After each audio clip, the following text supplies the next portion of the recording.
The proven steps to overcoming suffering and finding lasting inner freedom. We begin with a question: what is suffering? Not just the kind you feel when something doesn't go your way, but the deeper, more pervasive ache, the sense of disconnection, dissatisfaction, or even purposelessness that seems to shadow us no matter what we do. Have you ever asked yourself why this suffering exists? Or if it's even possible to live beyond it? Suffering, at its core, arises not from the world but from within us. It is born of attachment, resistance, and the illusions we cling to. You might ask, illusions? But isn't my pain real? Aren't my struggles valid? Yes, they are real in experience. But their root cause often lies in our refusal to accept life as it is. Imagine holding onto a rope tied to a moving train. The tighter you grip, the more pain it causes. The rope is your attachment, your desires, fears, expectations. The train is life, constantly moving, indifferent to whether you hold on or let go. The first step to overcoming suffering is learning to loosen your grip. But how do we begin? First, recognize the patterns of your mind. Take a moment now to observe your thoughts. Are they calm?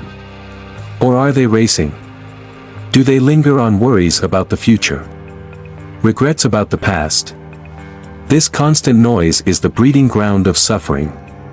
The more you identify with these thoughts, the more they control you.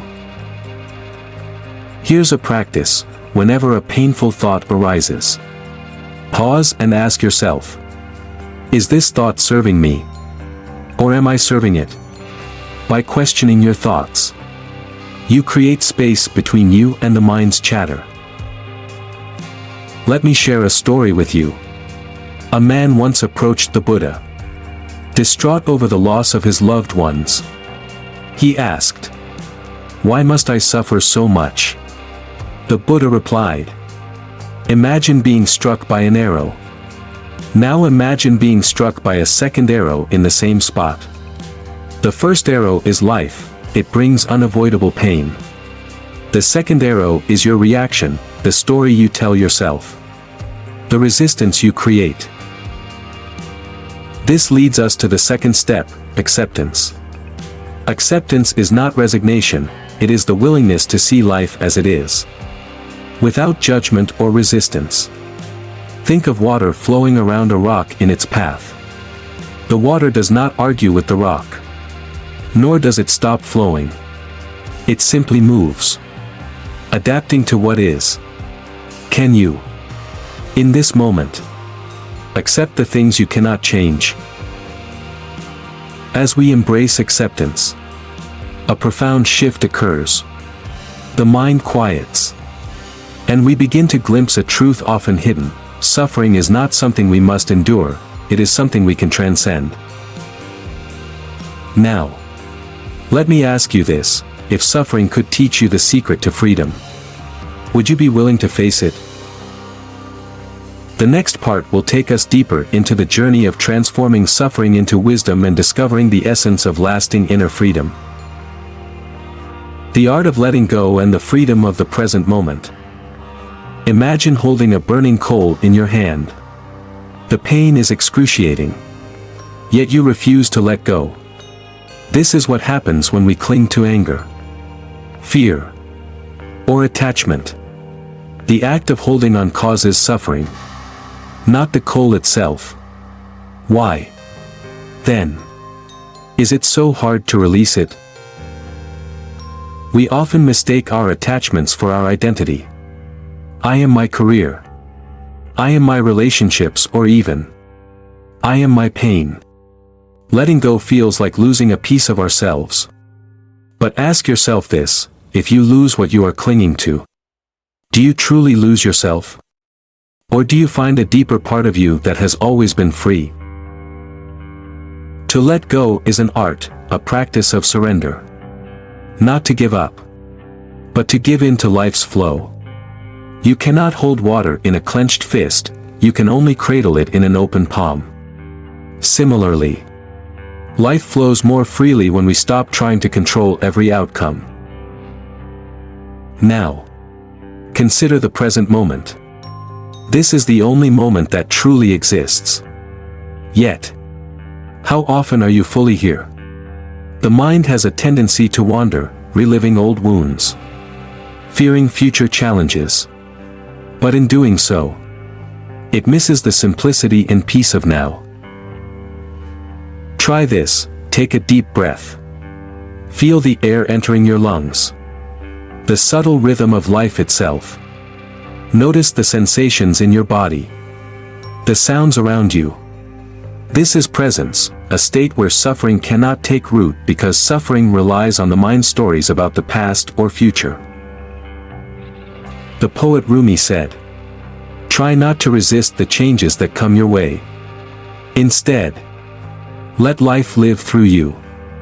And do not worry that your life is turning upside down. How do you know that the side you are used to is better than the one to come?" When we live in the present, we see that each moment is new, untainted by the past or colored by our fears of the future. But to truly live here requires trust, a trust in life's unfolding, even when it doesn't align with our expectations. There's a practice that can help deepen your connection to the present, gratitude. No matter how challenging life feels, there is always something to be thankful for. Right now, think of one thing you're grateful for. It could be as simple as the breath you just took. Gratitude shifts our focus from lack to abundance, from pain to possibility. Let me ask you a question. When was the last time you felt completely at peace? Not because your circumstances were perfect, but because you stopped resisting them. Reflect on that moment. What would it take to bring that peace into your life more often? As you begin to let go and embrace the present, something extraordinary happens. The layers of the self, the masks, fears, and desires, begin to fall away. What remains is your true essence, a stillness. A presence that is unshaken by life's storms. This essence is the gateway to inner freedom. Freedom is not the absence of challenges but the ability to meet them without being consumed by them. It is the realization that your worth, your joy, your being are not tied to external circumstances. The journey is not easy, but it is worth it. Each time you let go of something that no longer serves you, each time you return to the present moment, you take a step closer to freedom. Are you ready to take this further? Awakening the inner self, the ultimate key to everlasting peace. What does it mean to awaken? It is not merely an intellectual understanding of concepts or spiritual ideas. Awakening is a profound shift in how we see ourselves and the world. It is the realization that we are not the roles we play, the possessions we own, or even the thoughts we think. We are something deeper, timeless, and infinite. Close your eyes for a moment and ask yourself, who am I without my name? My job? Or my relationships? Who am I when the noise of the world fades? Can you feel the presence that remains, quiet, observing, yet alive? That presence is your true self. Untouched by suffering. Unbounded by the limits of the material world. The path to awakening is not about adding more to your life but stripping away what obscures this inner self. It's like polishing a mirror covered in dust. The mirror has always reflected perfectly, but the dust prevents us from seeing it. Our fears, attachments, and beliefs are that dust. To awaken, you must first cultivate awareness. Awareness is like a light in a dark room. It reveals everything as it is, without distortion, Begin to notice your thoughts and emotions. Not as problems to solve but as experiences to observe. For example, when anger arises, instead of reacting, simply notice it. Where do you feel it in your body? How does it change when you give it your full attention without judgment? This practice of observing rather than reacting creates space within you. In that space, you can begin to see the truth: your emotions are temporary. They come and go like waves on the ocean. But you are the ocean itself, vast, deep, and unshaken by the surface. Now let's talk about fear. Fear is one of the greatest barriers to awakening. It keeps us confined, making us cling to the familiar even when it no longer serves us. But what is fear? Really? It is a projection of the mind into the future, imagining worst-case scenarios. In reality, fear has no substance. Here's a practice to overcome fear. The next time you feel afraid, don't resist it. Instead, invite it in. Ask yourself, what am I truly afraid of? Is this fear real? Or is it a story my mind is telling me? When you face fear with curiosity instead of avoidance, it begins to lose its power. Let me share a story with you. A disciple once asked their teacher, "Master, how do I find peace?" The teacher handed the disciple a cup of water and said, "Shake it." The disciple shook the cup, and the water became turbulent. The teacher then said, "Now let it rest." Slowly, the water became still. Peace is not something you find, the teacher explained. It is what remains when you stop stirring. Awakening requires that same stillness. But stillness is not passivity.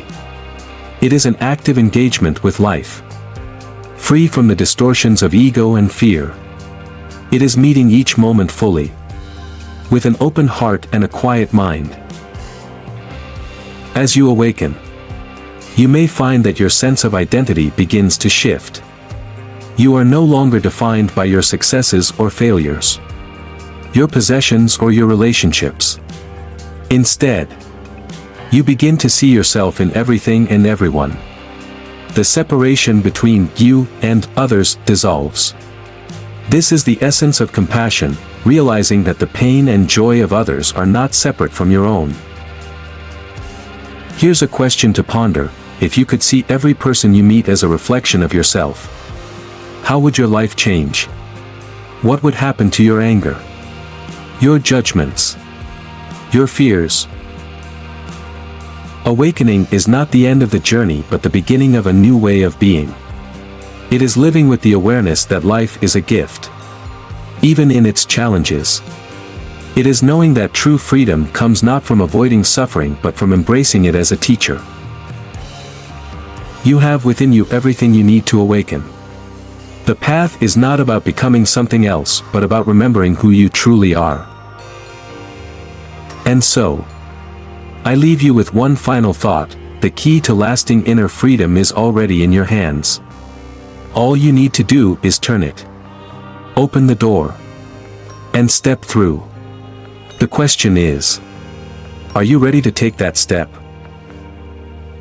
Take a deep breath. Welcome the stillness. You are already home.